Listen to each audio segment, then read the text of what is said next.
Hello and welcome बच्चों to solutions to the basic economic problems के second class में सभी का स्वागत है। आओ बताओ वो तीन टाइप के इकोनॉमीज क्या क्या होते हैं?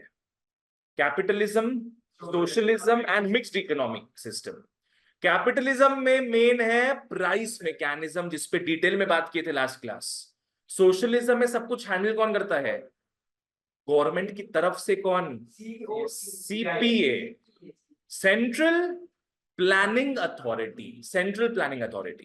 एंड मिक्स्ड इकोनॉमिक सिस्टम में प्राइस मैकेनिज्म के साथ साथ सीपीए काम करता है। ठीक है ना?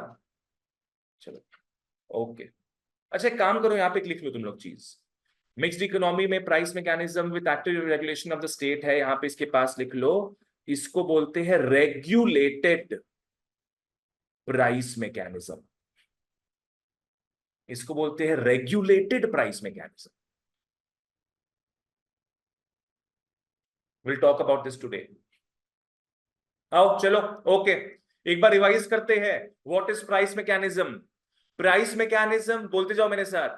Price mechanism refers to the mechanism in which prices play the main role in influencing the decisions या फिर activities of three types of people: consumers, producers and resource suppliers. वापस एक बार, price mechanism refers to the mechanism in which prices play the main role in influencing the decisions or activities of consumers, producers and resource suppliers.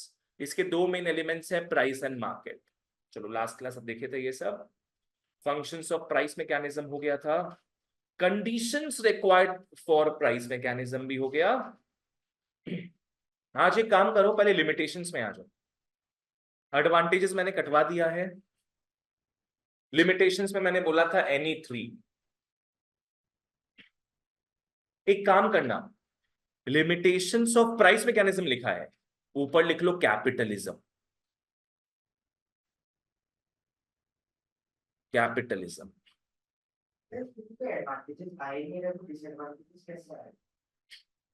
sometimes it does not matter if you know the advantages or not, but it matters कि you know the disadvantages. आज वो बापूजी को नहीं पता था, वो statistics वाले, कि क्या लिमिटेशंस था स्टैटिस्टिक्स का, तो उनका बेचारा एक बच्चा गायब हो गया। तो लिमिटेशंस आना बहुत इंपॉर्टेंट होता है। ठीक है ना? आओ, माने प्राइस मैकेनिज्म का limitations is the same as capitalism का लिमिटेशंस। मैं कोई भी तीन कराऊंगा, उसमें से पहला एक ये कर लो। कैपिटलिज्म का एक लिमिटेशन क्या है ना, यहां पे स्टार्क पॉवर्टी होता है, उसके साथ huge number of rich people होते हैं, लग्जरियस लाइफ भी होता है लोगों का। जैसे इंडिया में क्या है, अंबानी जैसे एकदम अल्ट्रा ऊपर रिच पीपल है, और वो डॉली की छपरी जो भी है, वो छपरी टाइप बेटर सूट करेगा, उसके जैसे पुअर लोग भी है इंडिया में। एक्स पुअर लोग। तो वही है कि यहाँ पे काफी ज्यादा इनइक्वालिटीज होता है बच्चों, distribution of income and wealth में काफी ज्यादा इनइक्वालिटी। ऐसा सिलसिला होता है भैया, rich starts becoming richer and poor starts becoming poorer. यही तो इंडिया का सीन हो रहा है। सारे लोगों का पैसा ये 4-5 फैमिलीज खा रहे हैं इंडिया में। कौन कौन? अंबानी, अदानी, टाटा, बिरला वगैरह वगैरह। टाटा थोड़ा बढ़िया है, ठीक है। अब क्या है, कैपिटलिस्ट इकोनॉमी में जो बंदे एबल है, टैलेंटेड है, मोर एफिशिएंट है और मोर लकी है, इन लोग ज्यादा वेल्थ हासिल करता है। कैपिटलिज्म में ये चीज है। गरम लग रहा है कि ठंड लग रहा है?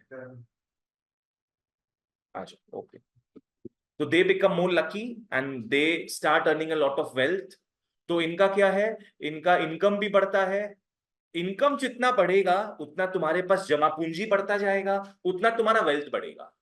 अब तुम्हारे मरने के बाद क्या होगा, वो वेल्थ बच्चों को चला जाएगा, तो उनको तो बैठा बैठा पैसा मिल गया, है कि नहीं? तो वही चीज है यहाँ पे, कैपिटलिज्म में ज्यादा पैसा तुम कमा सकते हो और ज्यादा वेल्थ रख सकते हो, जो तुम आगे पास ऑन कर सकते हो। Grow over time, grow over time, ठीक है ना? ओके, तो ये जो कॉन्सेंट्रेशन है वेल्थ का, it leads to large inequalities in income. आज अनंत अंबानी कुछ काम नहीं भी करे तो भी आराम से वो खा सकता है, पूरा जिंदगी निकाल सकता है, जस्ट बिकॉज उसके पास कॉन्सेंट्रेशन ऑफ वेल्थ है, ठीक है ना? आ जाओ, यहां लकी का बात आया।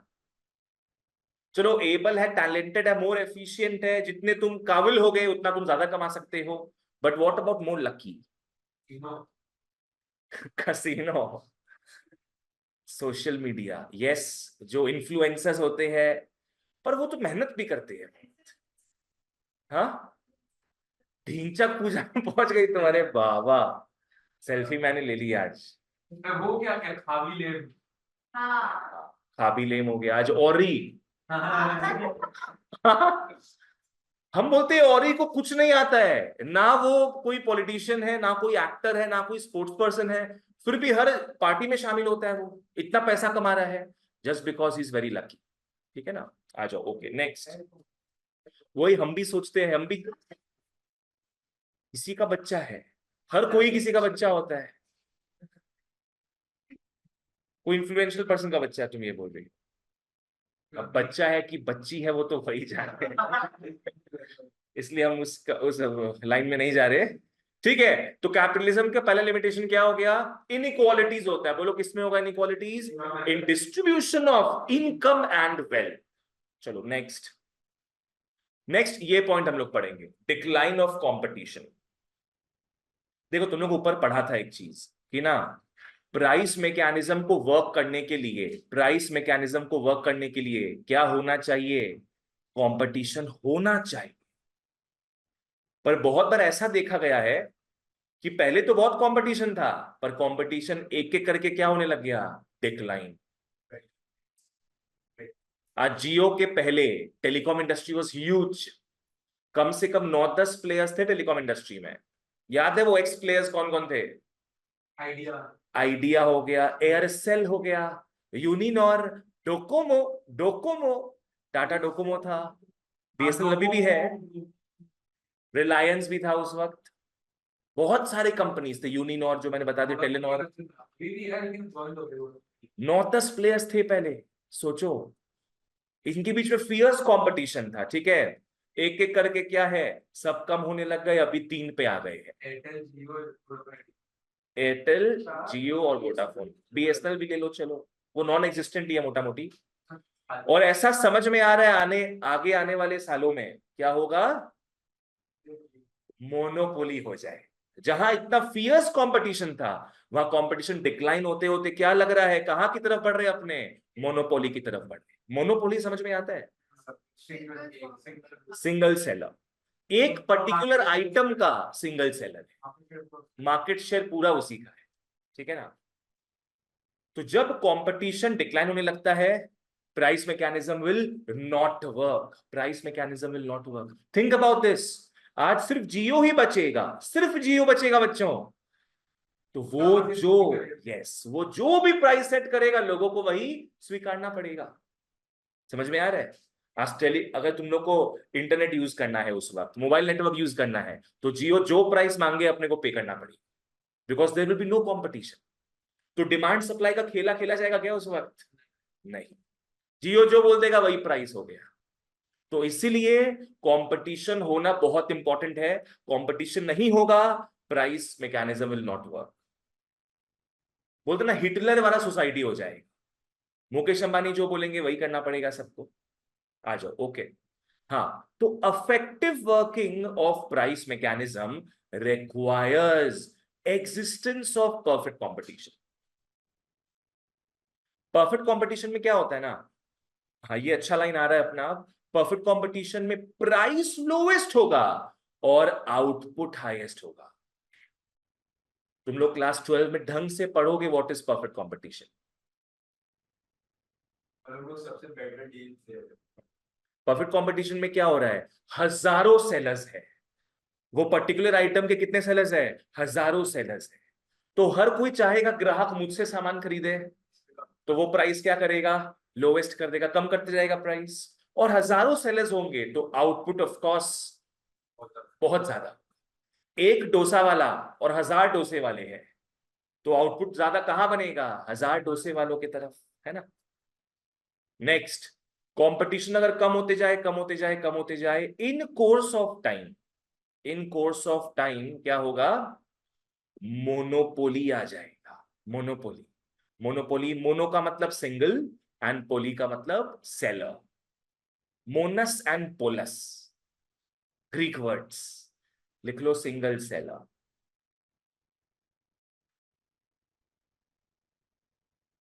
सब तुम लोग 12 में ढंग से जानोगे, पूरा चैप्टर है इसके ऊपर, नहीं मोनोपोली एंड परफेक्ट कंपटीशन के ऊपर। एक ओलिगोपोली भी होता है। ओलिगोपोली, ओलिगोपोली हो गया फ्यू सेलर्स, ठीक है, उसका बात नहीं करेंगे अभी। मोनोपोली के केस में क्या होगा, इसका भी अच्छा लाइन आ रहा है, परफेक्ट कंपटीशन का पूरा ऑपोजिट हो जाएगा। परफेक्ट कंपटीशन में प्राइस क्या था, लोएस्ट, मोनोपोली में प्राइस हाईएस्ट हो जाएगा, हाईएस्ट। और परफेक्ट कंपटीशन में आउटपुट था हाईएस्ट, यहां पे आउटपुट लोवेस्ट हो जाएगा। बिकॉज यहां पे सेलर कितना है, एक ही तो सेलर है, कितना ही प्रोड्यूस कर लेगा as compare to thousands of sellers. तो यहाँ पे आउटपुट सबसे कम होगा पर प्राइस सबसे ज्यादा। इंडिया का तो सबसे चीपेस्ट देखो जनरली मोनोपोली नहीं होता है पूरे वर्ल्ड ओवर, पर एरिया के हिसाब से मोनोपोली हो सकता है। जैसे पकड़ लो इंडियन रेलवेज है, इंडियन रेलवेज, आईआरसीटीसी, अभी तो वो भी जो प्राइवेटली दे रहा है, आईआरसीटीसी के थ्रू ही तुम क्या है टिकट्स बुक कर सकते हो रेलवेज का। तुम बोलोगे भैया मैं तो पेटीएम से करता हूं, कोई बात नहीं है, पेटीएम के बैक एंड में कौन है, आईआरसीटीसी है। आईआरसीटीसी अगर पेटीएम को अलाउ नहीं करेगा तो Paytm will not be able to sell tickets. तो एकमात्र तुम एक ही जगह से टिकट्स बुक करते हो, आईआरसीटीसी से, उसका मोनोपोली है। सर अभी तो लेकिन उसमें तो हाईएस्ट प्राइस नहीं है क्योंकि गवर्नमेंट है ना आईआरसीटीसी। आज अंबानी का हो जाए तो जितना शादी में खर्चा किया है ना, सब एक साल में निकाल लेगा फिर। एक साल में उससे ज्यादा उससे कम हो जाएगा।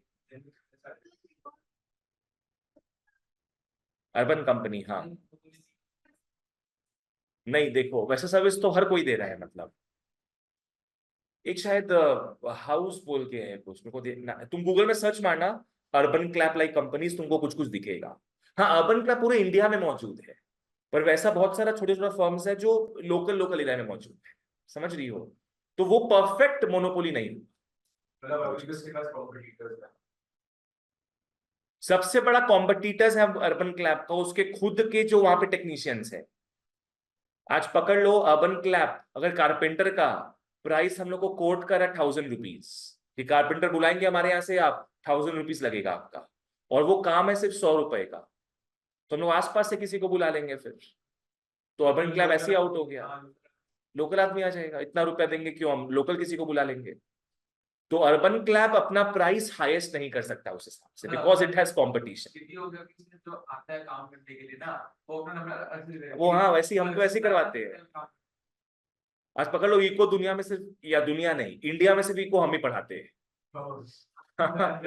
तो हम ऐसा ऐसा फीस रखते हैं कि मजा ही आ जाता, फिर मेरे को मजा ही आ जाता पूरा। पढ़ना होता तो मेरे से पढ़ना होता, क्योंकि कंपटीशन है तो लोग प्राइसेस कम करके रखते हैं। पॉइंट,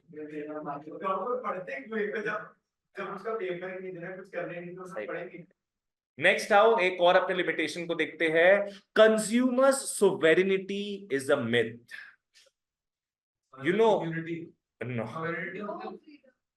किंग, कंज्यूमर सोवेरेनिटी मतलब कंज्यूमर इज द किंग, ये एक झूठ है, इट्स अ वाइट लाई।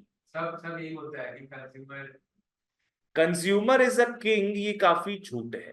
क्यों, पहले ये सही था, पहले क्या होता था ना, देखो कंज्यूमर जो डिमांड करेगा चीजों का, प्रोड्यूसर तो वही प्रोड्यूस करेगा, बोलो है कि नहीं। तुम जो चीज चाहोगे प्रोड्यूसर वही बेचेगा, ताकि प्रोड्यूसर को प्रॉफिट मिलेगा उस चीज से। पर आजकल क्या हो गया है, प्रोड्यूसर जो बनाता है वो अपने खरीदते हैं, अब पासा पलट गया है। प्रोड्यूसर इस तरीके से एड्स बनाएगा ना, एडवर्टीजमेंट इस तरीके से पेश करेगा कि अपने को वो प्रोडक्ट का डिमांड भी नहीं था, फिर भी अपने डिमांड करने बैठ जाएंगे। लाइक थिंक अबाउट वो वायरलेस एयरपॉड्स, पहले अपना काम चल रहा था वायर्ड वाले के साथ भी, पर अचानक में हम लोग एड्स देखे कि वायरलेस एयरपॉड ज्यादा बढ़िया है, तो हम लोग को फिर अब प्रॉब्लम होने लग गया वायर्ड ईयरफोन से। हम लोग सबको अब क्या चाहिए, वायरलेस ईयरफोन्स। नीड था उसका, डिमांड था नहीं, काम चल रहा था पहले, पर इन लोग आके ऐसा इन्फ्लुएंस किया, ऐसा ब्रेन वॉश किया अपने को कि अपने अब खरीदना स्टार्ट कर दिया। पहले we used to dictate what will be produced, now we are manipulated into buying whatever they are producing. समझ में आ रहा है क्या है? आ जाओ, consumer sovereignty is a myth. आ जाओ, क्या है बोलो।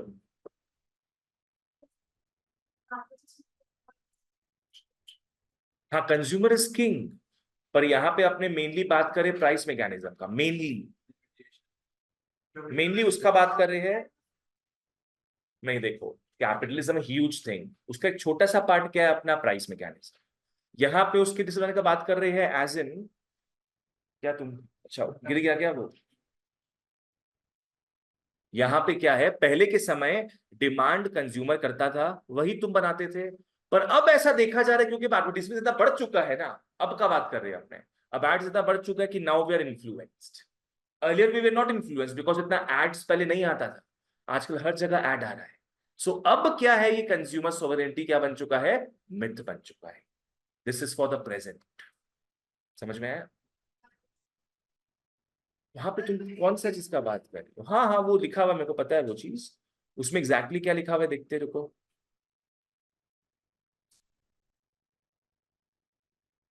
तुम्हारा कैपिटलिज्म का बोली ना तुम, कहाँ गया ये, मेरिट्स ऑफ कैपिटलिज्म।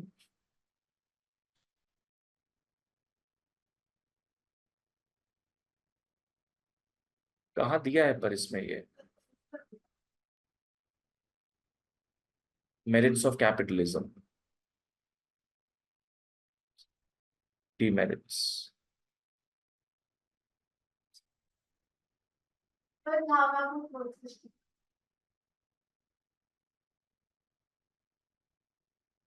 वो इसमें था लॉस ऑफ कंज्यूमर सोवरेनिटी, वो सोशलिज्म में था वो चीज, लॉस ऑफ कंज्यूमर सोवरेनिटी। आपने तो कहीं बोला था। हाँ, कंज्यूमर इज किंग, ये हाँ बोले थे ये चीज। ठीक है, इसको इसमें ऐसे ही याद रखना तुम लोग। आ जाओ, ओके। नहीं नहीं, ये डिफरेंट नहीं है, ये आज वाले चीज को लेके है, मॉडर्न चीज को लेके है। पहले people were not so influence, पर आजकल इतना इंटरनेट चीप हो गया है, हर तरफ तुमको एड्स दिख रहा है, तुम्हारा पूरा मैनिपुलेशन होते जा रहा है, तुम्हारा पूरा ब्रेन वॉश होते जा रहा है इस चीज के बारे में। आओ, ऐसा माना जाता था कि कंज्यूमर्स क्या है, सोवरेन है भैया कंज्यूमर। कंज्यूमर कौन है, किंग है। कहाँ का किंग है ये, फ्री मार्केट का किंग है। And remember what free market was, capitalism. Free market मतलब क्या हो गया, कैपिटलिज्म, वहां का किंग है। बट इन प्रैक्टिस मतलब क्या हो गया, इन रियलिटी, रियलिटी में झूठ है बच्चों, it is just a myth, it is just a myth. आजकल क्या है ना, बिग बिजनेसेस इन्फ्लुएंस या manipulate consumers, big businesses influence या मैनिपुलेट कंज्यूमर्स। कैसे मैनिपुलेट करते हैं उन लोग, एडवर्टीजमेंट्स के थ्रू, प्रोपागेंडा के थ्रू। कौन सा गांडा, प्रोपागेंडा के थ्रू एंड सेल्समैनशिप के थ्रू। इन लोग क्या है, इन्फ्लुएंस करते हैं। सेल्समैनशिप ये ज्यादातर पता है इंश्योरेंस एजेंट्स ये ज्यादातर करते हैं, कॉल करने का बात भी नहीं है। इंश्योरेंस एजेंट्स घर पे आते तुमको इंश्योरेंस बेचने के लिए, तो वो तुम्हारे नीड के हिसाब से इंश्योरेंस नहीं बेचेंगे तुमको, जिसमें ज्यादा कमीशन मिलेगा ना वो वाला इंश्योरेंस तुमको बेचेंगे। हाँ, अगर तुम्हारे पास कॉन्टैक्ट है किसी का, तुम बुला सकते हो किसी को वैसे करके, खुद से नहीं, तुम कि पकड़ लो किसी इंश्योरेंस एजेंट को बुलाया कि मेरे को इंश्योरेंस चाहिए, आप बताइए कौन सा बढ़िया रहेगा, तो उन लोग तुम्हारे बेनिफिट के लिए इंश्योरेंस नहीं बताएंगे, उन लोग क्या अपने बेनिफिट के लिए इंश्योरेंस बताएंगे और तुमको इस तरीके से वो इन्फ्लुएंस कर देंगे कि तुमको लगेगा वही चाहिए तुमको। समझ में आ रहा है? वही चीज है यहाँ पे। आओ, so wants are influenced by the producers. Risha समझ में आया ये? बात तो है कि consumer is king, but in reality वो अब मिथ सा होते जा रहा है। ठीक है ना? आ जाओ। ओके, तो कितना लिमिटेशंस? अपने 3 लिमिटेशंस देख लिए ना? बस ठीक है फिर। ओके, आओ पीछे आते हैं फिर अपने आप।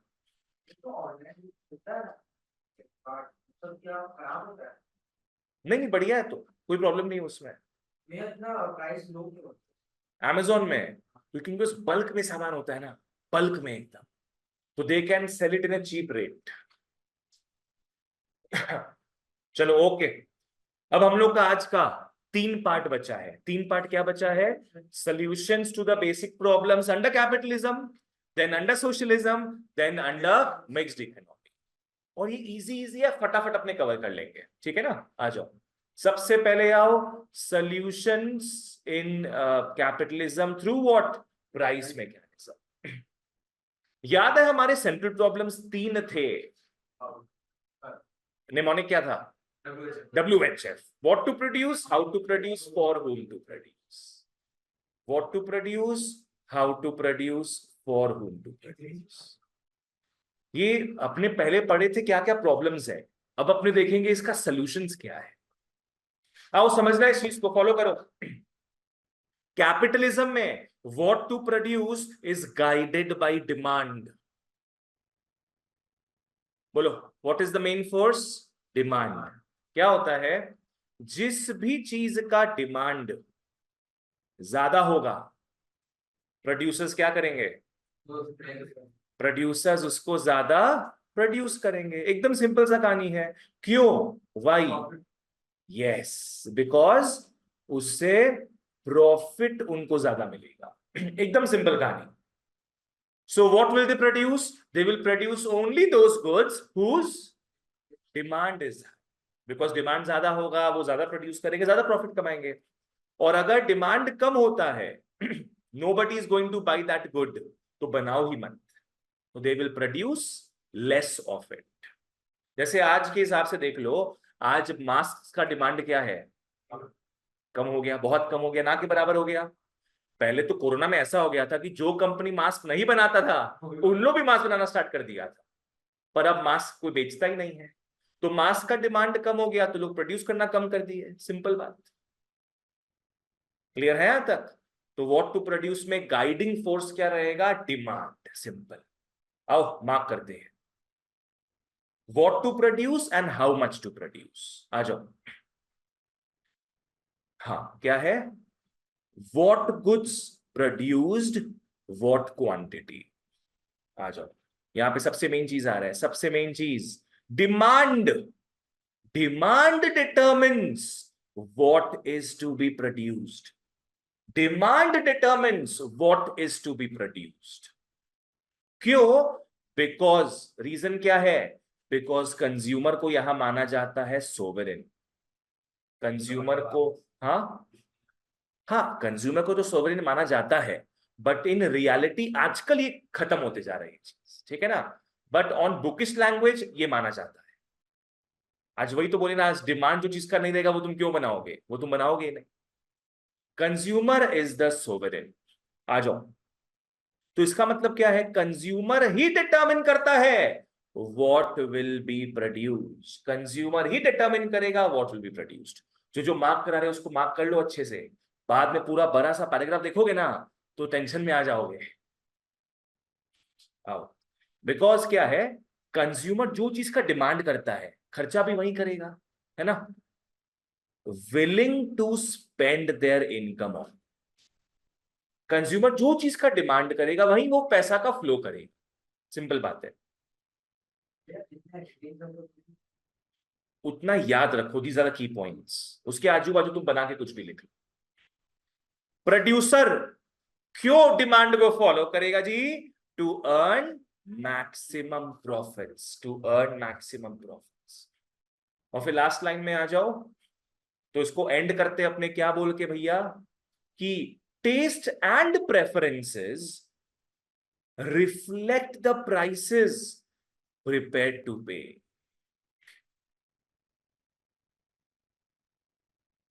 समझना इस लाइन को, कंज्यूमर का टेस्ट एंड प्रेफरेंसेस ही बताएगा कि वो क्या प्राइस पे करना चाहता है। कहने का मतलब क्या है, यहां पे लिख लो, डिमांड अगर बढ़ाता है कंज्यूमर्स, मतलब they are prepared to pay higher prices.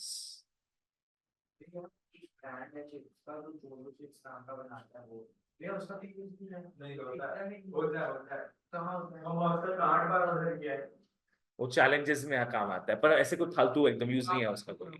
मतलब वो बस जब ना क्रेजीनेस होने के लिए हम लोग क्या करें, क्या एंटरटेनमेंट, क्या नया करे, तुम नया सब्जेक्ट पढ़ लो, तुम कुछ एंटरटेनमेंट में वर्चुअल चोलो चिप्स पढ़ खाएगा तुम, 250 रुपए का एक चिप्स आता है, बाप रे बाप।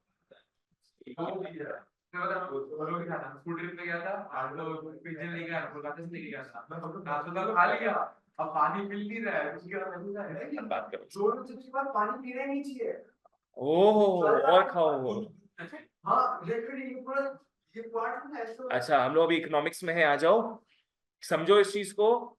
अगर तुमको कोई चीज का टेस्ट बैठा है, मतलब तुम उसका डिमांड ज्यादा कर रहे हो, मतलब you will be prepared to pay higher prices. और अगर कोई चीज का डिमांड कम करते हो, मतलब you will pay less price for it. आ जाओ मार्क कर लेते हैं यहां पे, increase in the demand leads to a rise in its price, leads to more profits, producers produce more. तो लिंकिंग हो रहा है पूरा इस चीज में। नेक्स्ट, अगर डिक्रीज होता है डिमांड में, bring down the price, bring down the price, profits will be reduced, reduce the production. जिसको समझ नहीं आया पूछ लो, ठीक है। चलो नेक्स्ट आओ, फाइनली इसको इंपॉर्टेंट मार्क कर लो। फाइनली व्हाट टू प्रोड्यूस को एंड करते हैं क्या कहकर भैया, कि प्रोड्यूसर्स एलोकेट करेगा रिसोर्सेज को डिपेंडिंग अपॉन द डिमांड।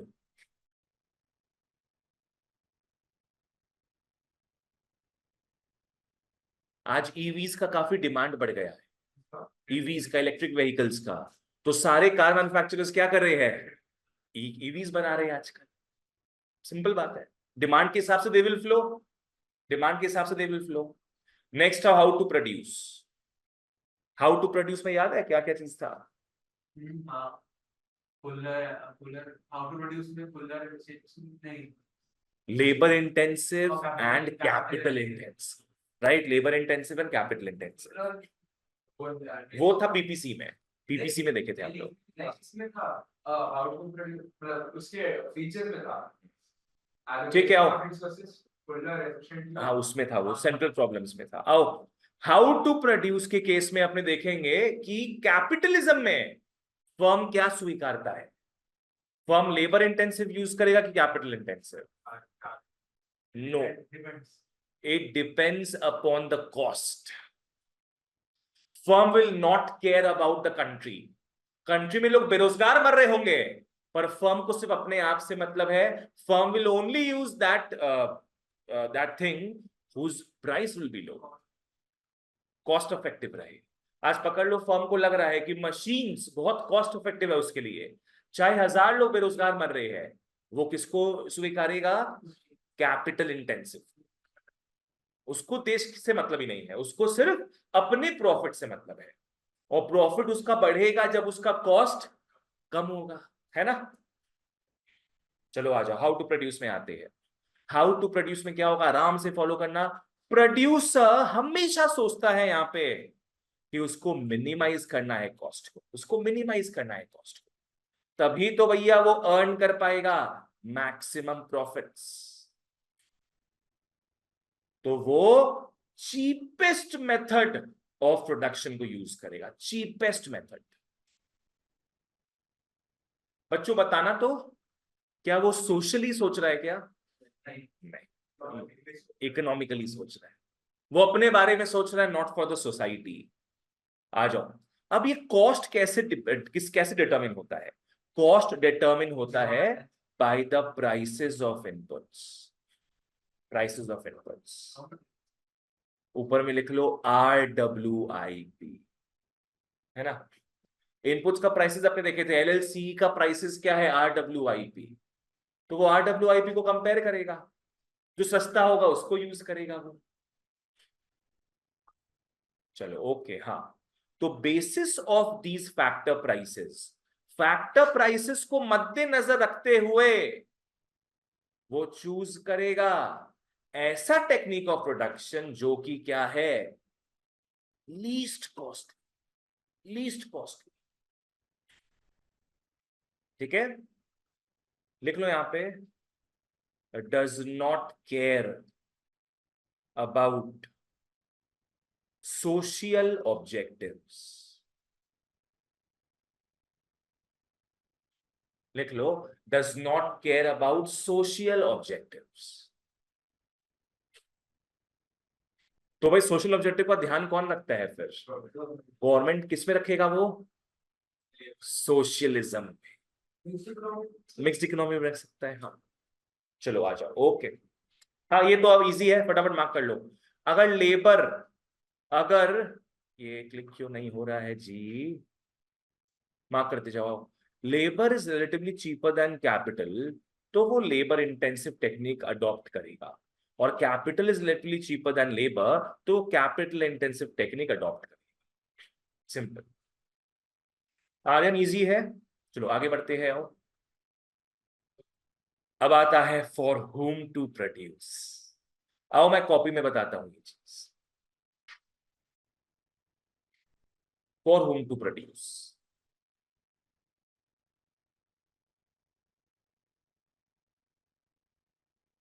छोटा सा चीज रहेगा, नो प्रॉब्लम।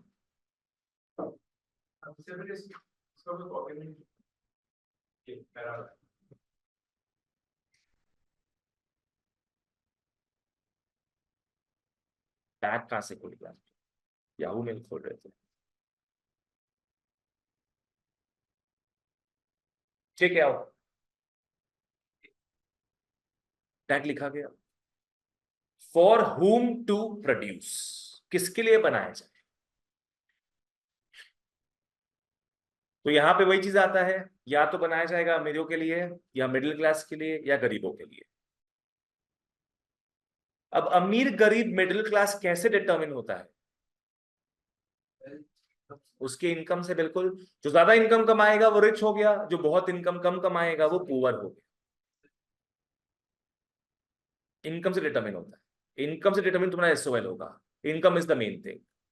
और तुमको इनकम कैसे मिलता है पता है, तुमको इनकम मिलेगा हमेशा RWIP के हिसाब से।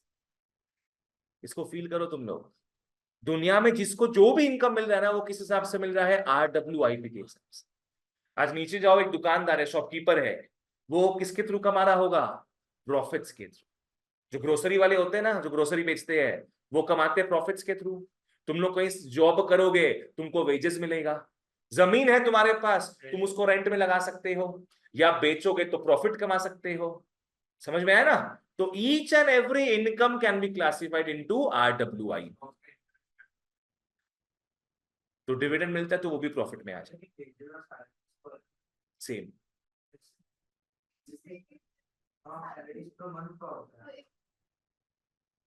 वेज देखो, चलो तुम लोग एक चीज हम बोला, तुम तो दिखा देते हैं ये। अब ये एक चीज और नहीं है, का फोल्डर है ब्रेक। हाँ ये देख रहा है ब्रेक, कहाँ है वो दादा। चलो आओ कोई wage, salary, compensation of employees, ये तीनों मोटा मोटी सेम ही चीज होता है। आपने हाँ वेज यूज करते डेली वेज अर्नर्स के हिसाब से, सैलरी यूज करते मंथली के हिसाब से, but they are the same thing only. Wage अपने जनरली बोलते हैं छोटे लोगों के लिए, salaries for good people, and compensation of employees, ये जब तुमको सैलरी मिलता है ना, वहां पे सैलरी वर्ड कभी नहीं लिखा रहता, उसमें COE लिखा रहता है, तुमने 12 में पढ़ेगा ये चीज। उसका नाम है कंपेंसेशन ऑफ एम्प्लॉइज। एम्प्लॉइज जो ऑफिस जा जाकर अपना टाइम बर्बाद कर रहा है, उसको कंपेंसेट करने के लिए उसको पगार दिया जा रहा है। So these 3 things are mainly the same thing. लिखते हैं वो चीज में। अभी लेबर का स्पेलिंग क्या होता है? LOBOR कि LABOR? LABOR एंड LABOUR दोनों सेम है, बस तुम्हारा US इंग्लिश और UK इंग्लिश का बात है। इंडिया में बोलेगा लाबोर।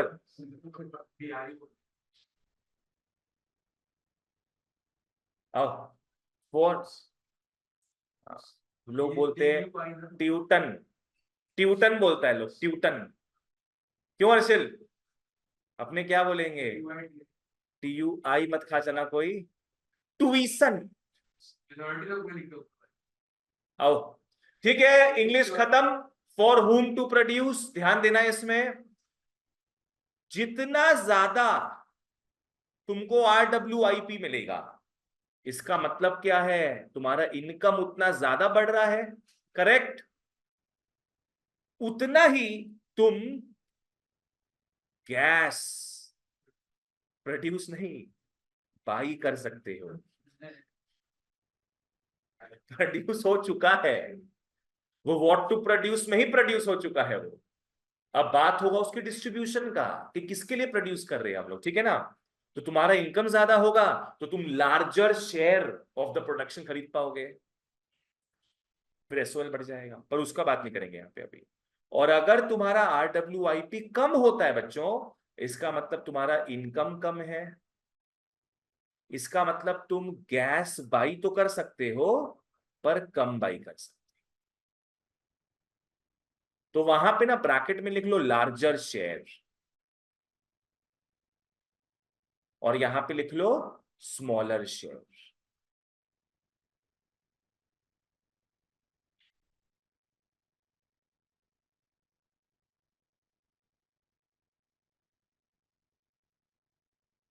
ठीक है? अब एक गोल्डन लाइन आ रहा है, अब एक गोल्डन लाइन आ रहा है, लिख लो therefore contribution to national income, contribution to national income is equal to distribution of gas। आओ मैं इसका मतलब समझाता हूं।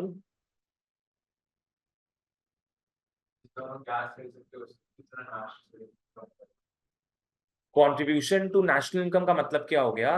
नेशन में जितना भी सामान बन रहा है उसमें तुम्हारा कंट्रीब्यूशन कितना है। अगर तुम्हारा कंट्रीब्यूशन ज्यादा होगा मतलब तुम ज्यादा कमा रहे हो, राइट? ज्यादा कमा रहे हो तो गैस ज्यादा खरीद पाओगे, ठीक है? और अगर तुम नेशनल इनकम में कम कंट्रीब्यूशन दे रहे हो तो तुम्हारा RWIP क्या होगा? बहुत कम होगा, इनकम बहुत कम होगा। तो तुम गैस का जो डिस्ट्रीब्यूशन है वो तुम कम हासिल कर पाओगे, because you have less income, you can not buy more. ठीक है ना? आज पकड़ लो, हम जितना ज्यादा पढ़ाएंगे उतना ज्यादा मेरा इनकम बढ़ेगा, उतना ज्यादा हम सामान खरीद पाएंगे। और जितना कम पढ़ाएंगे हम उतना कम मेरा इनकम बढ़ेगा, और उतना कम हम कम खा पाएंगे, खरीद पाएंगे। समझ में आया ना ये चीज? ऋषा क्लियर है? बोलो what was the golden rule? Contribution to the national income is equal to distribution of gas. The more you contribute, the more your income is, the more you can buy goods and services. ठीक है ना? अब mark करते हैं इसमें for whom to produce। इसमें क्या देखना है? Section of people gets the goods depends income। कौन सा सेक्शन ऑफ पीपल गुड्स खरीद पाएगा? ये डिपेंड सोनली करता है किसके ऊपर? उनके इनकम के ऊपर। सिंपल बात है। और यहां पे वो लाइन आ रहा है, देखना, distribution of output depends upon distribution of income. तुम लोग यही तो लिखा है अभी हम, डिस्ट्रीब्यूशन ऑफ आउटपुट लिखा हुआ है ना, हम कैसे लिखा है, contribution to national income is equal to distribution of income. आ जाओ, हाँ नीचे आना है यहाँ पे, people get paid according contribution output produced। हाँ कंट्रीब्यूशन वर्ड आ गया ना, इस लाइन का मतलब समझ में आ रहा है, people get paid according to whatever they have contributed, the more they contribute the more they get paid, the less they contribute the less they get paid। और ये जो इनकम वो कमाते हैं used to purchase goods and services, जो भी income वो कमाते हैं use to purchase goods and services. देखो बताओ तो कैपिटलिज्म में क्या सबका कमाई सेम होता है क्या? नहीं नहीं नहीं, क्या बोला तुम? हाँ, क्या होता है, क्यों ऐसा होता है समझना। आज जो लोग रेंट के थ्रू कमा रहे हैं वो भयंकर पैसा कमा सकते हैं। आज दादाजी के पास पकड़ो 3-4 प्रॉपर्टी था तो वो कब से रेंट पे लगा के रखे हैं। अब बच्चा नालायक भी निकले तो क्या है, रेंट का इनकम तो घर पे आएगा। अब वो तुम लोग भी बोले थे क्या, वो साउथ साइड में रहता है वो।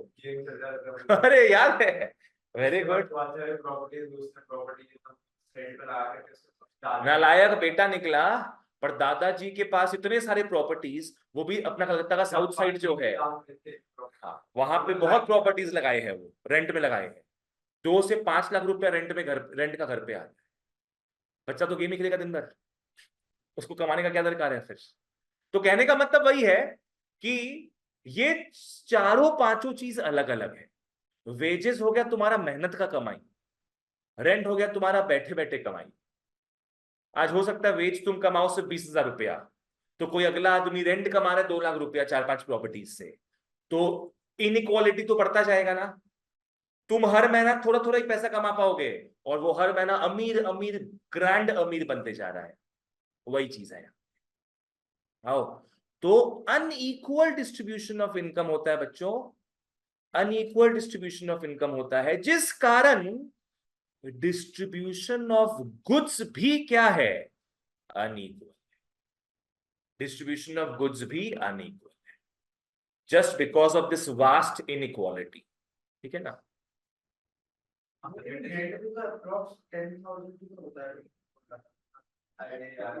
वो एरिया टू एरिया एंड कितना बड़ा तुम्हारा फ्लैट है उसके ऊपर डिपेंड करता है, लिफ्ट है कि नहीं है वैसे करके।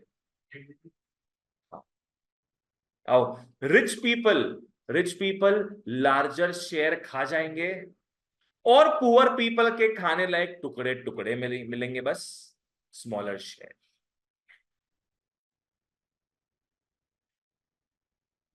क्लियर है यहां तक?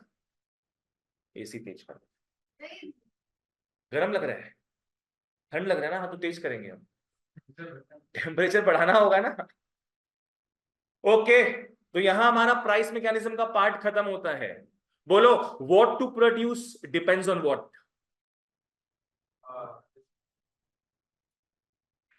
Demand.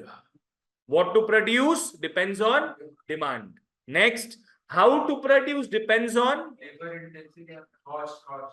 yes, the cheapest method available, that is the cost. Clear? And क्या बोले, for whom to produce will depend on your contribution to the national income। आओ तुम लोग को लिखा देते साइड में, बढ़िया रहेगा। what to produce के पास लिख लो डिमांड, साइड में लिख लो यहाँ पे, मतलब इसे स्नैपशॉट मिल जाएगा कि हाँ भाई डिमांड का बात कर रहे हैं यहाँ पे, तो ये इजी रहेगा तुम लोग के लिए। हाउ टू प्रोड्यूस के पास लिख लो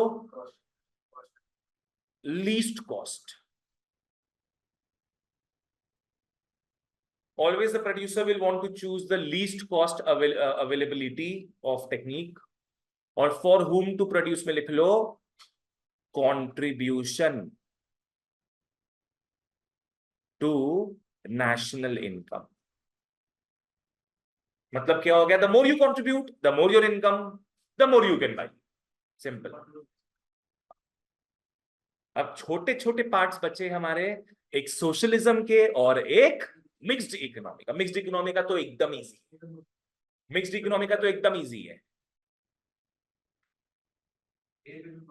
आओ next, solutions under socialism.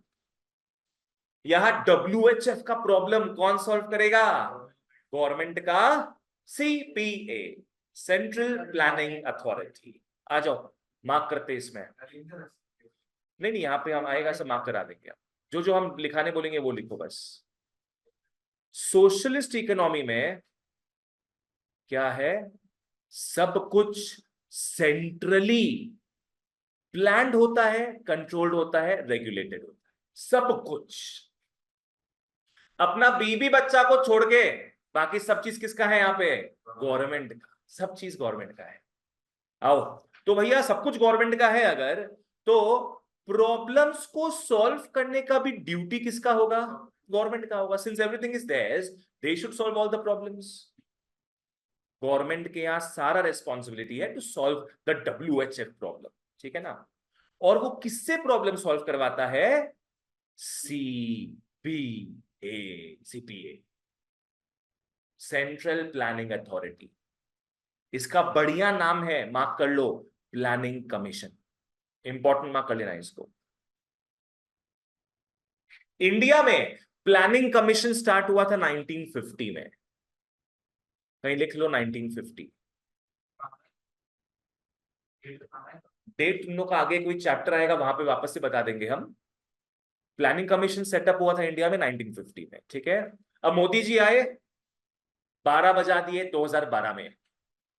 Planning commission का 12 बजा दिए 2012 में। हाँ, उन्होंने 2012 में सेटअप किया नीति आयोग का।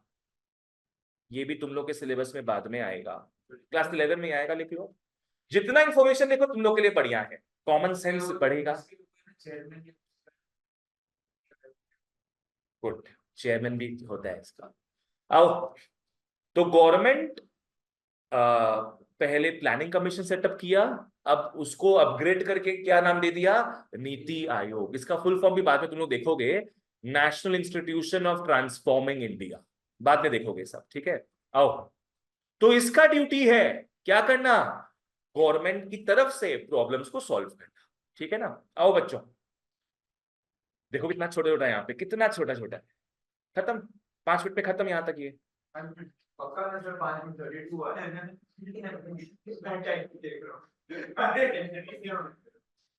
What to produce. अच्छा लिख, तुम लोग लिखा देते हैं हम।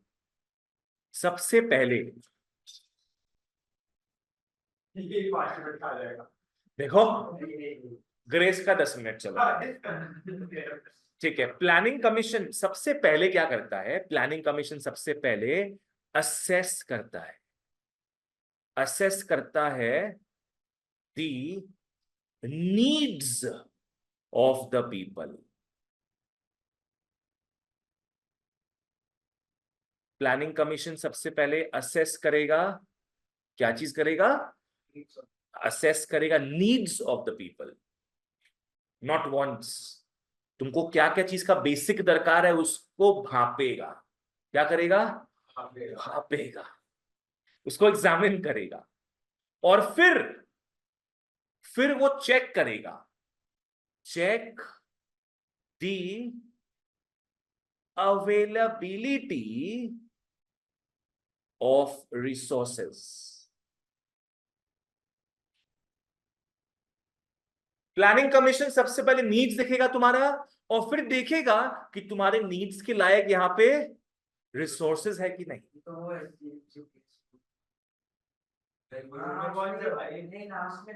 क्या था?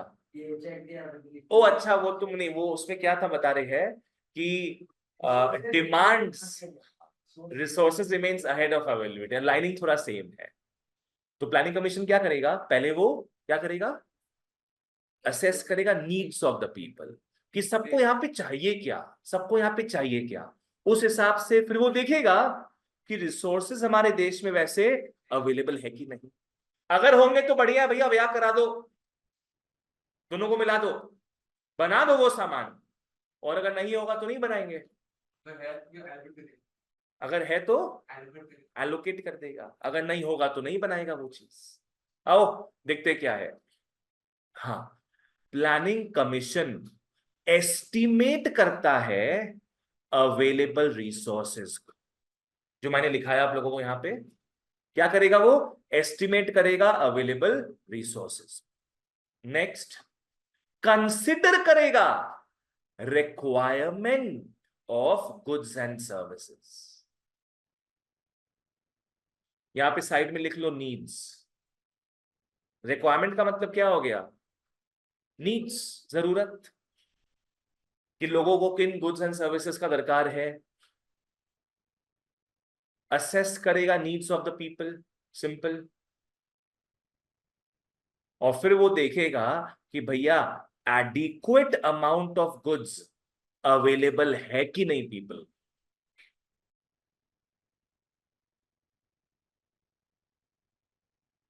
बस यहां पे अपने को ये 2 लाइन से लिखना है। पहला अपने क्या लिखेंगे कि वो चेक करेगा कि इस देश में रिसोर्सेज अवेलेबल है कि नहीं।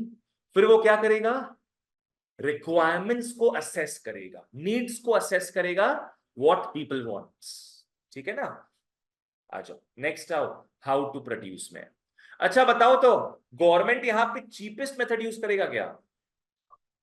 जीपीएस नहीं करेगा गवर्नमेंट यहां पे सोशली सोचेगा। मतलब अच्छा है। कौन सा मतलब? गवर्नमेंट ये सोचेगा कि भाई सारे लोगों को कम से कम एम्प्लॉयमेंट मिल जाए, भले ही थोड़ा एक्सपेंसिव पड़े एज कंपेयर टू मशीन्स, पर सारे लोगों को एम्प्लॉयमेंट मिल जाए। मोस्ट इफेक्टिव, इफेक्टिव कॉस्ट हो जाएगा। वो अपने पढ़े थे ना, fuller and effective utilization. Government चाहेगा कि फुलर यूटिलाइजेशन हो सारे रिसोर्सेस का, nobody should remain idle. आज कैपिटलिज्म में क्या था? 1000 आदमी बेरोजगार मरे, पर मेरे को मशीन चीपर पड़ रहा है तो मैं मशीन यूज करूंगा।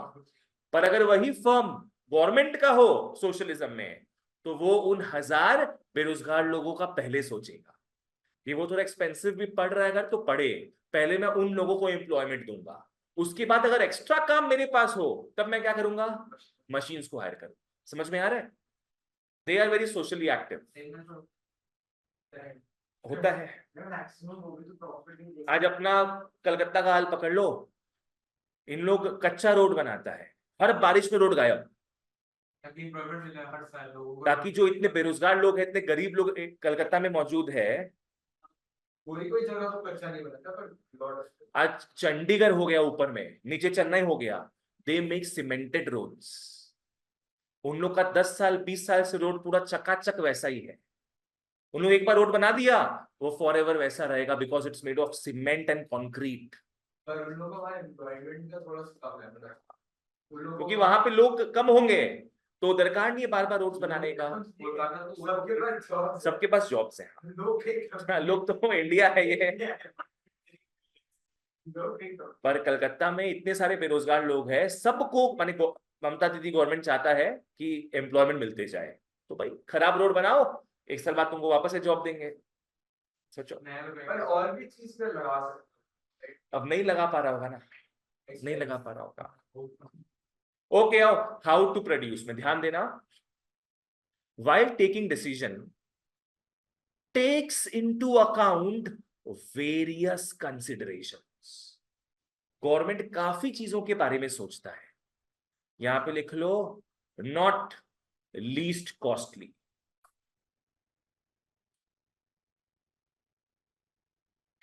सबसे पहले गवर्नमेंट क्या चीज के बारे में सोचेगा बच्चों? Social objectives and development goals के बारे में सोचेगा। इसका मतलब क्या हो गया कि ऑल वर्कर्स आर एम्प्लॉयड। सबसे पहले गवर्नमेंट सोचेगा कि all workers are employed. Next, वो इकोनॉमिक एफिशिएंसी के बारे में सोचेगा। इकोनॉमिक एफिशिएंसी, इसका मतलब समझ में आ रहा है तुम लोग को कि कितना अच्छे ढंग से वो काम कर सकता है। आज पकड़ लो लेबर, एक रास्ता बनाने में 5 महीना लगा दे, तब तो लेबर को हायर नहीं करेगा गवर्नमेंट, फिर तब तो मशीन से ही काम करेगा। हाँ क्या जो बना हुआ है?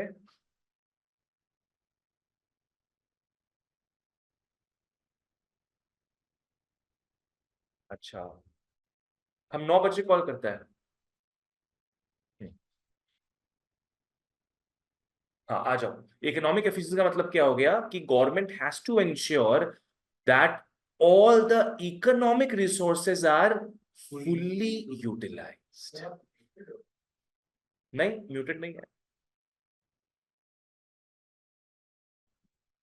ठीक है, गवर्नमेंट विल मेक श्योर कि all the resources are fully utilized and efficiently utilized. ठीक है, वंश यहां तक क्लियर है?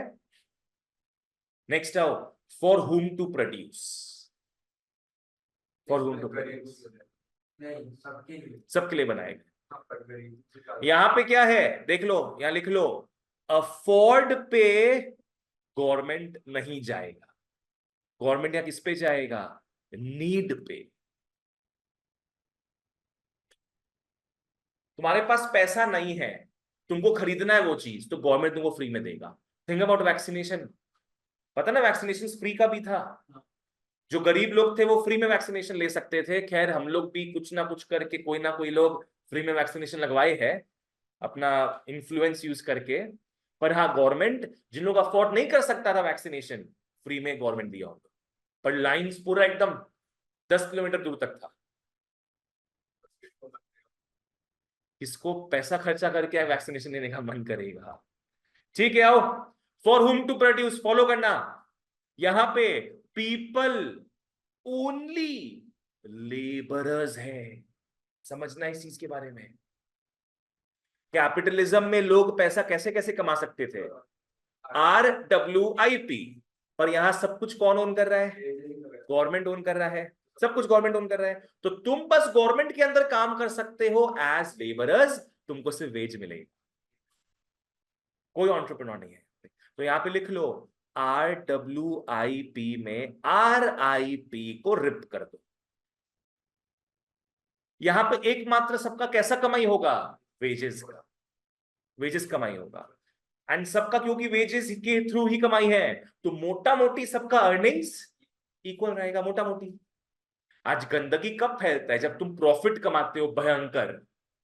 आज तुम अपने एम्प्लॉय को 20,000 रुपए दे रहे हो और महीना का तुम 10 करोड़ कमा रहे हो, तब वो इनइक्वालिटी बढ़ते जा रहा है ना।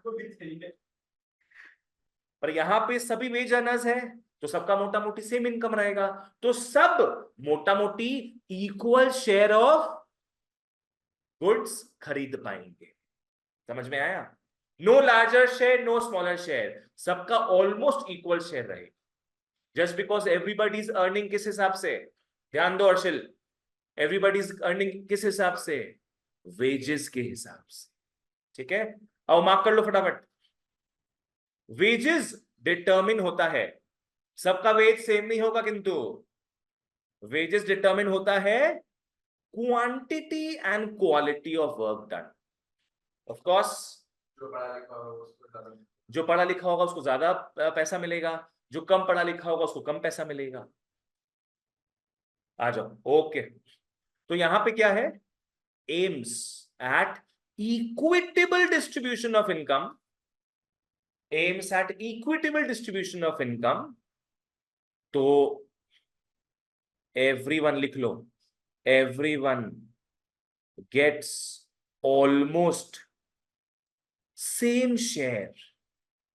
Everyone gets almost same share of क्या? Gas, goods and services. Everyone gets almost the same share of goods and services. वंश क्या पूछना है? गवर्नमेंट बना सकता है, पर वो उतना लग्जरी नहीं होगा, बिकॉज किसी का उतना हाई पेइंग इनकम नहीं होगा किसी का।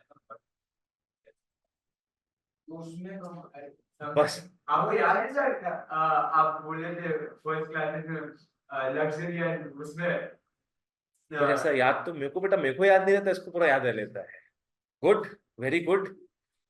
आओ, ठीक है। इकोनॉमिक्स एक ही वे में पढ़ता है। क्योंकि हम अपनी दीदी को देखा, अभी भी आपको मतलब नोट्स लेके बैठ के पढ़ते रहते, इकोनॉमिक्स पढ़ने जा रहे, हर चीज जो सुना याद है। अच्छा सीख लिया अपनी बहन से तुम, गुड। पूरा कॉलेज में भी काम आएगा उसके, तो आ ही रहा मेरे को बोलती है। पूरा दिन हम जब भी आपके नोट्स लेके बैठे, वो तो ऊपर आ चुकी है, ऊपर आ चुकी है इसका लेटर। चलो बढ़िया है, ठीक है। आओ next, last last last, solutions to the problems under mixed economy.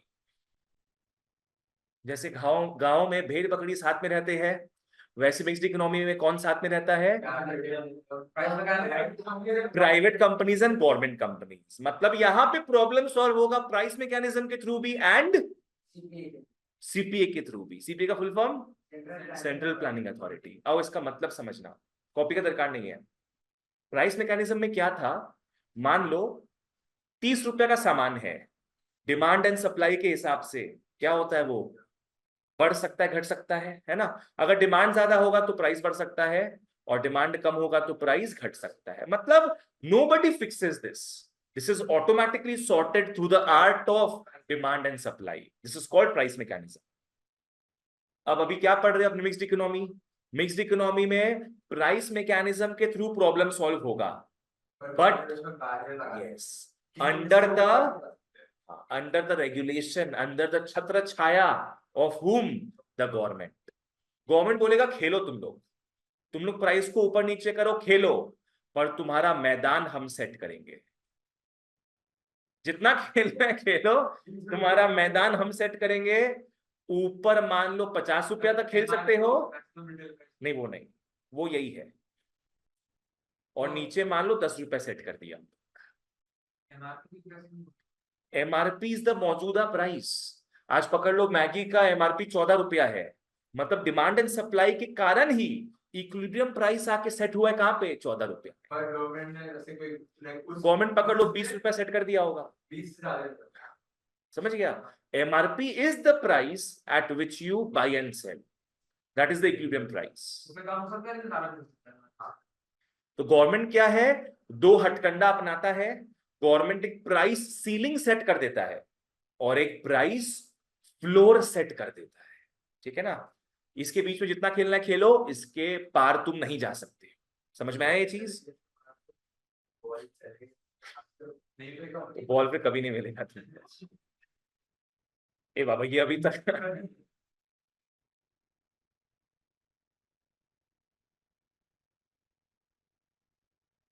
No शायद 12 में समझ में आएगा। एक मीम जो हम देने वाले हैं, क्या पता अभी शायद समझ में आ जाए।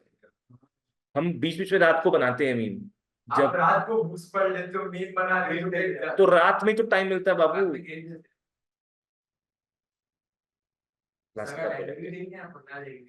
ये देखो, ये तुम लोग शायद 12 में तुम लोग को समझ में आई ये चीज। मार्केट इक्विलिब्रियम तुमने जो भी देखा ना, वो डिमांड एंड सप्लाई। ये किसको देख के रोती है? ये प्राइस सीलिंग और प्राइस फ्लोर को देख के रो रही है, क्योंकि इसका मैदान अब छोटा सा हो गया ना। चलो बढ़िया, तो ये चीज है। आओ फटाफट मार्क करते हैं, फटाफट फटाफट। मिक्स्ड इकोनॉमी में सॉल्व्ड होता है दोनों के थ्रू प्राइस मैकेनिज्म भी एंड इकोनॉमिक प्लानिंग भी। मतलब यहां पे क्या है ना, प्राइवेट सेक्टर तो भैया प्रॉफिट मोटिव से काम करेगा, तो प्राइवेट सेक्टर के केस में प्राइस मैकेनिज्म है, और गवर्नमेंट कंट्रोल करता है फंक्शनिंग ऑफ प्राइस मैकेनिज्म। समझ में आ रहा है ये चीज? प्राइवेट सेक्टर प्राइस मैकेनिज्म के थ्रू काम करेगा, पर उसका फंक्शनिंग को कंट्रोल, उसमें बैरियर्स कौन लगाएगा? गवर्नमेंट। और दो तरीकों से बैरियर्स लगाता है, नाम बताइए अभी तुम लोग को हम, प्राइस सीलिंग और प्राइस फ्लोर। तो मतलब गवर्नमेंट सेट कर दिया होगा कि उससे ज्यादा नहीं कर सकते? नहीं, उसमें गवर्नमेंट सेट नहीं किया है, क्योंकि वो तो प्राइस इंक्रीज बहुत टाइम बाद किया है, 3 साल बाद प्राइस इंक्रीज हुआ है।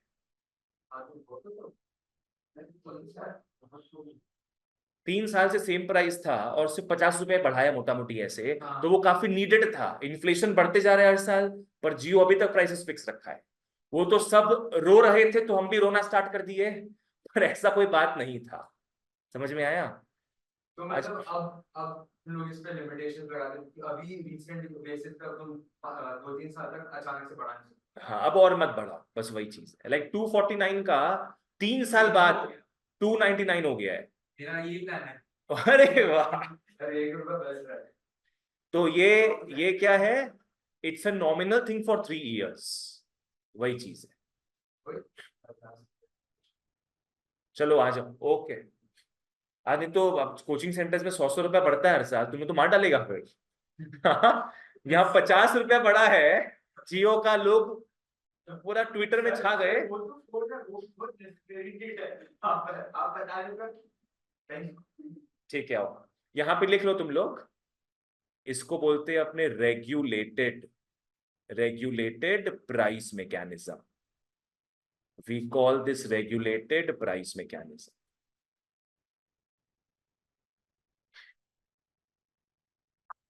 गवर्नमेंट कैसे कंट्रोल करता है?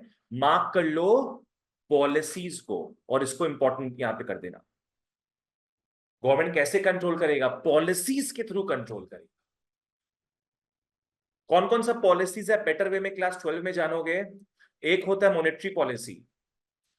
मॉनेटरी पॉलिसी सेंट्रल बैंक निकालता, तो कौन निकालेगा ये? आरबीआई। फिस्कल पॉलिसी ये सेंट्रल गवर्नमेंट निकालता है। मॉनेटरी पॉलिसी कौन निकालता है? Central bank, RBI. और fiscal policy is called budget, वो कौन निकालता है? Central government. ऐसे करके बहुत सारा पॉलिसीज होता है, ठीक है ना। आओ नेक्स्ट। इंडस्ट्रियल पॉलिसी इंडस्ट्रीज के बारे में बात करता है। ऐसा बहुत सारा पॉलिसीज, एग्रीकल्चरल पॉलिसी बहुत सारा है, पर ये 2 मेन पॉलिसीज है, ठीक है। अब आगे बढ़ते हैं। हाँ, प्राइस मैकेनिज्म का कॉन्सेप्ट तो प्रिजर्व है ही, बट अंडर द छत्र छाया ऑफ द गवर्नमेंट के कंट्रोल एंड रेगुलेशन में होता है। तो अब अच्छा लाइन आ रहा है यहाँ पे, अच्छा लाइन आ रहा है। तो कोई बोले भैया आप सीधा बात करो, बेसिक प्रॉब्लम्स कैसे सॉल्व होगा मिक्स्ड इकोनॉमी में? तो कैसे सॉल्व होगा? रेगुलेटेड प्राइस मैकेनिज्म के। बेसिक प्रॉब्लम्स कैसे सॉल्व होगा यहाँ पे? Regulated price mechanism. So that's it. नहीं यार, पहले भी जस्ट सिखाए थे ना। हाँ। प्राइस ऊपर भी लिखा है, क्योंकि ये इतना पीछे नहीं, यहां भी था, इसके भी ऊपर था एकदम स्टार्टिंग में। आओ चलो फटाफट देखते, जो तो पढ़ा हुआ है वही यहाँ पे रिवीजन के हिसाब से देखा जाएगा। आओ, व्हाट टू प्रोड्यूस। पहले अपने बात करेंगे प्राइवेट सेक्टर का, फिर बात करेंगे पब्लिक सेक्टर का। प्राइवेट सेक्टर वही कुछ प्रोड्यूस करेगा जो जिसका हीट इंडेक्स काफी ज्यादा है, मतलब बोले तो जिसका डिमांड काफी ज्यादा। ये अपने पढ़ चुके हैं,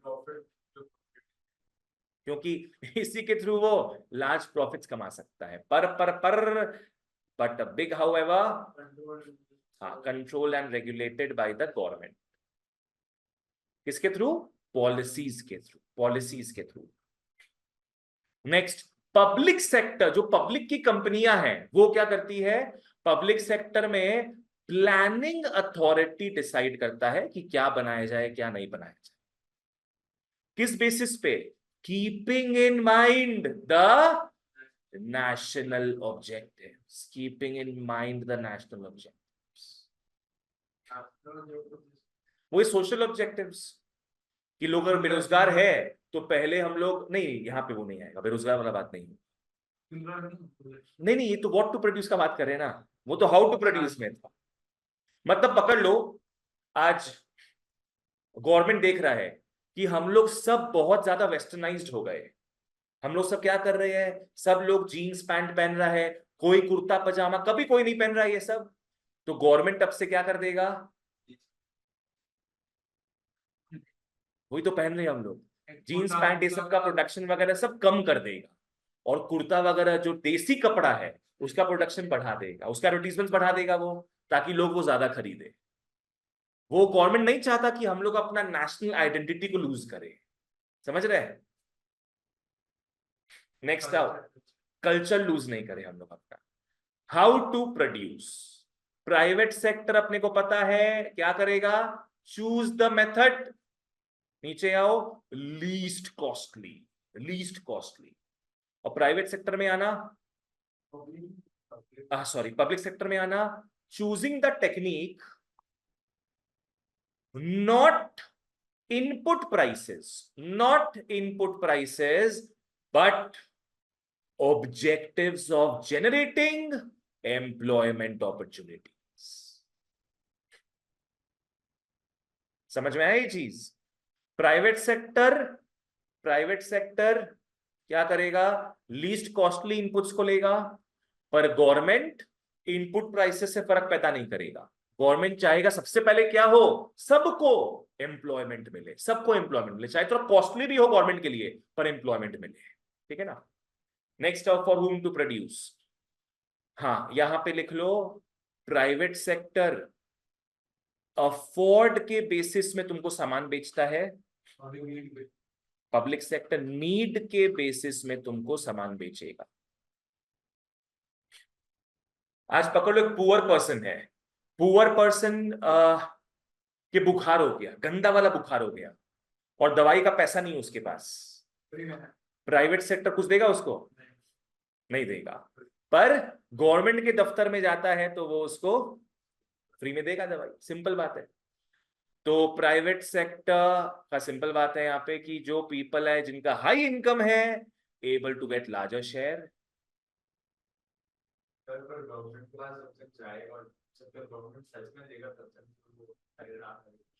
आदमी खल्लास, आदमी खल्लास। जब तक ना पहुंची गवर्नमेंट के पास, आदमी हुआ खल्लास। आओ, पर गवर्नमेंट क्या है? गवर्नमेंट कंट्रोल करता है such that it ensures the availability of necessities. Government कभी नहीं चाहेगा कि नेसेसिटीज बंद हो। ठीक है ना? नेक्स्ट आओ, पब्लिक सेक्टर। पब्लिक सेक्टर का मेन ऑब्जेक्टिव होगा कि भाई adequate quantity of necessities produce हो। सिंपल बात है। Government works for social welfare, तो सबसे पहले वो चाहेगा क्या हो? नेसेसिटीज प्रोड्यूस हो। ठीक है? चलो, okay guys, that's it for today. इसी के साथ 5 चैप्टर्स आर ओवर एंड एक सेगमेंट अपना कंप्लीट हो गया। अब नेक्स्ट चैप्टर से अपने अलग चीजों का बात करेंगे। आप 32 को बोले थे 10 मिनट, आप 32 को बोले थे 10 मिनट। वो तो उसके लिए बोले थे हम, चैप्टर के लिए थे ना बोले थे तुमको 10 मिनट। वो बोले थे हम सोशलिज्म के लिए।